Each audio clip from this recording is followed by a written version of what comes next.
melaksanakan pra observasi.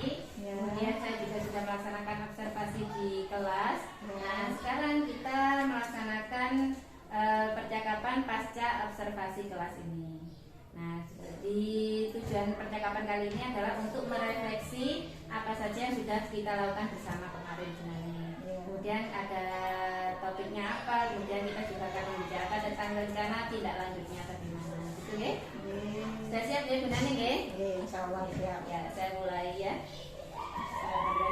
Karena berdasarkan hasil observasi kemarin, kita sudah melaksanakan observasi di kelas berapa kemarin? Kelas 5. Ya, di kelas 5. Kita sudah melaksanakan pembelajaran berdiferensiasi tentang bahasa Indonesia ya.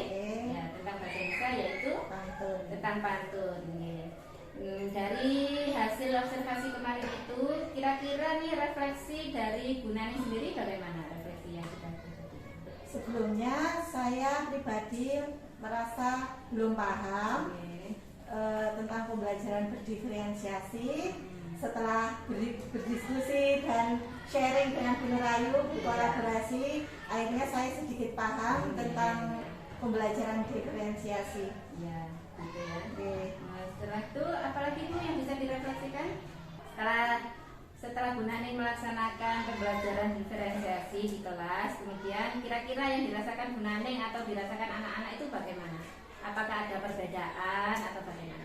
Anak-anak menjadi lebih semangat lagi belajarnya karena pembelajaran sesuai dengan minat anak-anak dan kesukaan anak-anak. Ya, gitu ya. Jadi memang kemarin kita dibedakan berdasarkan kelompok minat ya. Iya, ya. Oke, selanjutnya topik percakapan dan catatan ini.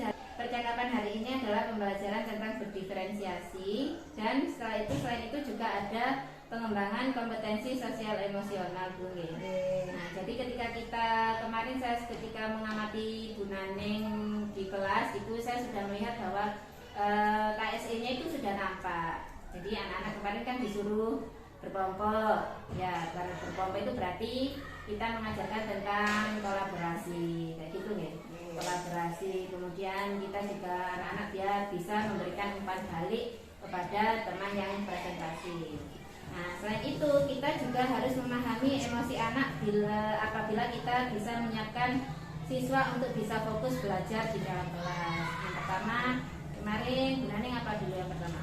Memberikan motivasi ya, pendahuluan dan motivasi, SDG-nya juga ya. Itu juga sebenarnya juga bagus memberikan SDG, motivasi, karena anak-anak biar lebih fokus lagi.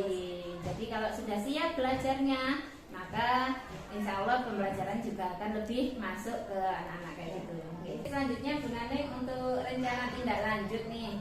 Setelah kita melaksanakan coaching seperti ini, apa rencana tindak lanjut Bu Naning terhadap pembelajaran selanjutnya kayak gitu? Yang pertama, pembelajaran berdiferensiasi. Kami melaksanakan pembelajaran berdiferensiasi baik konten, proses, dan produk. Saya akan mengembangkan pembelajaran diferensiasi di kelas sambil belajar, Karena memang sebenarnya kita sudah sering mendengar gitu ya, tapi kalau kita tidak melaksanakan gitu kan jadinya tidak ngerti juga pembelajaran diferensiasi kayak gitu. Ya, yang kedua, rencana selanjutnya ya, pemanfaatan IT. Karena IT itu memang biar anak-anak lebih termotivasi, biar pembelajaran lebih bisa diinovasikan gitu ya. Bervariasi. Guru mampu menggunakan IT sesuai kebutuhan. Sesuai kebutuhannya. Juga penguatan KSE-nya itu lagi. Ya, penguatan KSE itu penting memang karena sebelum kita melaksanakan pembelajaran kita harus tahu emosi anak-anak ini bagaimana. Apakah anak-anak ini sudah siap atau ada kadang-kadang merasa anak-anak ini kenapa kok sedih? Kenapa kok sudah semangat atau belum sekolahnya, belajarnya? Jadi memang guru itu harus sering menanyakan perasaan anak-anak kayak gitu. Oke Bu Naning, itu saja percakapan pasca observasi kita kali ini. Semoga nanti kedepannya Bu Naning dengan saya bisa terus berkolaborasi untuk menciptakan pendidikan yang berpihak kepada murid. Gitu nggih Bu Naning. Terima kasih juga ilmunya Bu Ayu. Ya, sama-sama.